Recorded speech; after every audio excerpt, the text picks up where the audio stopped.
El cobre es de gran importancia en nuestra vida diaria. Donde sea que veamos podemos encontrarlo, tanto en infraestructura, presente en las redes eléctricas y telecomunicaciones. Alimentos, se encuentra en los sistemas de alimentación de los alimentos.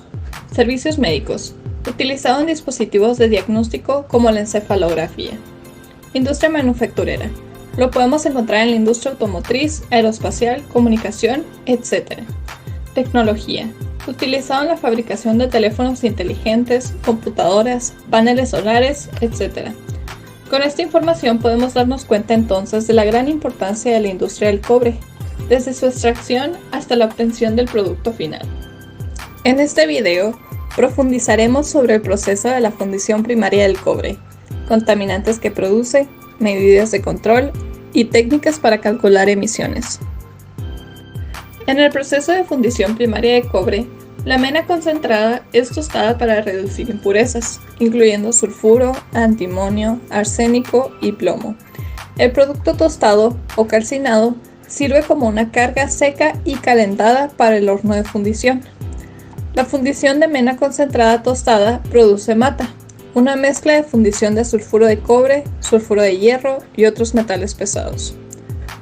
Convertir esta mata produce un cobre de alto grado, llamado cobre ampollado, con un porcentaje de 98.5 a 99.5% de cobre. Usualmente, el cobre ampollado es luego refinado por fuego en un horno para ánodos. Se convierte en ánodos y es mandado a una refinería electrolítica para una eliminación adicional de impurezas. Los equipos utilizados durante el proceso pirometalúrgico de fundición primaria de cobre son hornos de lecho fluidizado, calcinadores verticales, hornos flash, reactores Noranda, hornos de arco eléctrico, hornos de fundición continua, horno reverbero, convertidores Peirce-Smith, convertidores Hoboken, horno de ánodo, horno de limpieza de escoria. Los puntos de emisión de contaminantes son los 11 equipos mencionados anteriormente, ya que en cada uno de ellos se producen los principales contaminantes en este proceso.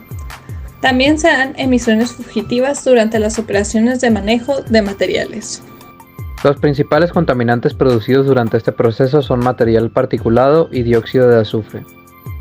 En el caso del material particulado, los óxidos de hierro y cobre son los que lo conforman principalmente, pero también pueden estar presentes otros óxidos como el arsénico, el antimonio, el cadmio, el plomo, el mercurio y el zinc, junto con sulfatos metálicos y neblina de ácido sulfúrico.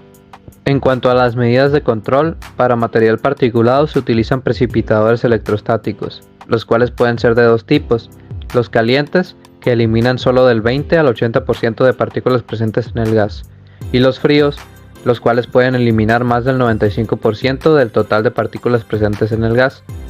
Para el caso de las emisiones de dióxido de azufre, se utilizan plantas de ácido sulfúrico antes de liberar los efluentes a la atmósfera. Algunas de las técnicas para calcular emisiones de contaminantes durante el proceso de la fundición primaria del cobre son el muestreo en la fuente y la técnica de factores de emisión. El muestreo en la fuente son mediciones directas de la concentración de contaminantes en un volumen conocido de gas y de la tasa de flujo del gas en la chimenea. Son utilizadas con mayor frecuencia para fuentes de emisiones de combustión. Con respecto a la técnica de factores de emisión, un factor de emisión es un valor representativo que nos permite relacionar la cantidad de un contaminante que es liberado a la atmósfera con la actividad que lo produce. Tal es el caso de la AP42 de Estados Unidos, que se utilizó para el desarrollo de este proyecto, la cual cuenta con 15 capítulos asociados a diferentes actividades industriales y sus correspondientes factores de emisión para contaminantes primarios. Hablando más específicamente de la AP42 de la Agencia de Protección Ambiental de los Estados Unidos, esta es una compilación de factores de emisión de contaminantes atmosféricos. Contiene factores de emisión e información de proceso para más de 200 categorías de fuentes de contaminación. Estos factores tienen un sistema de clasificación de calidad, el cual se basa en el siguiente criterio: A es excelente, B arriba del promedio, C promedio, D debajo del promedio y E deficiente. La AP42 nos presenta los factores de emisión para el proceso de fundición primaria del cobre en las siguientes tablas. La primera de ellas nos presenta los factores de emisión para las diferentes configuraciones que se pueden tener del proceso. La siguiente tabla nos presenta los factores de emisión según el tamaño de partícula que se produzca en las operaciones de los calcinadores verticales. Se nos proporcionan valores para si no se tiene un control o si el proceso está controlado por los mencionados anteriormente precipitadores electrostáticos. Para el caso del proceso de fundición en los hornos reverberos se nos presenta la siguiente tabla. Igualmente está clasificado según el tamaño de partícula y para si se posee o no un control. De igual manera, para operaciones de convertidores de cobre se nos presentan los siguientes factores de emisión. Y por último, para el caso de emisiones fugitivas, se nos presentan los factores de emisión para fundidoras primarias de cobre según la fuente de emisión y el tipo de contaminante. En cuanto a los softwares o modelos preexistentes que nos pueden ayudar a estimar emisiones de contaminantes, tenemos el Speciate 5.2, el cual es un depósito de la Agencia de Protección Ambiental de los Estados Unidos para gas orgánico y material particulado, de perfiles de especialización de fuentes de contaminación. Estos perfiles se pueden usar para estimar emisiones de contaminantes peligrosos como material particulado y emisiones de gas orgánico.